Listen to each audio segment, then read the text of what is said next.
This is lesson 16 of AS Pure Mathematics. Today's topic is integration. In the last video, we looked at differentiation. This is the opposite, where we turn the gradient function dy dx back into.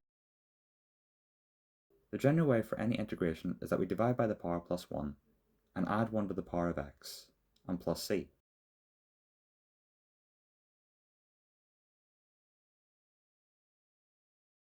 C is a constant that we use since deriving a constant equals 0, so we don't know if there is one when integrating. The syntax we use to integrate is this. So if we are integrating with respect to x, it will look like this.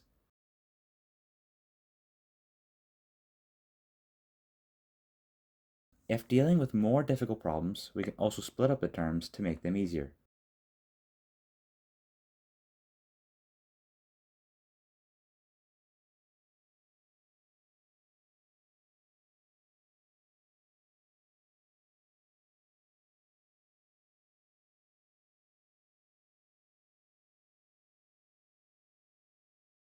Now it's time to look at finding a constant. If we know a set of coordinates, then we can find the constant. First, we integrate, then substitute in our values. There is a case where we don't need a constant, and this is when we use definite integration. This is the general form, where we are trying to find the value of the derivative of a function between 2 points. B is greater than a, and we use these values to substitute in for x, subtracting the second boundary so that we only find inside the range.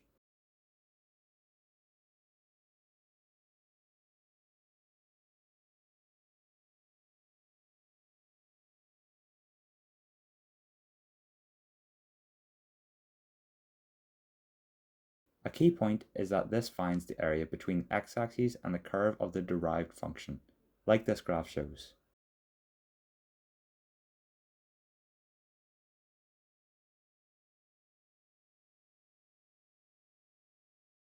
If the curve goes below the x-axis, then we want to find the boundaries between the area where it's below and above the x-axis separately.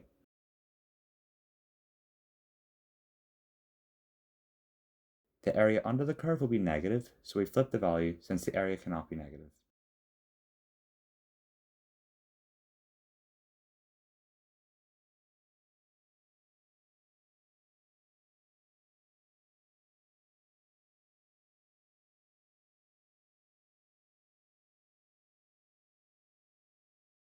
Finally, we will look at if they want you to find the area between the y-axes.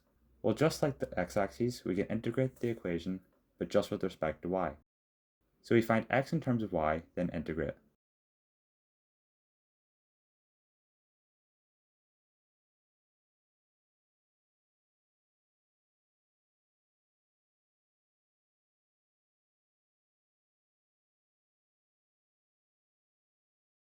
And substitute the boundaries in, since it finds the area from the origin to that point.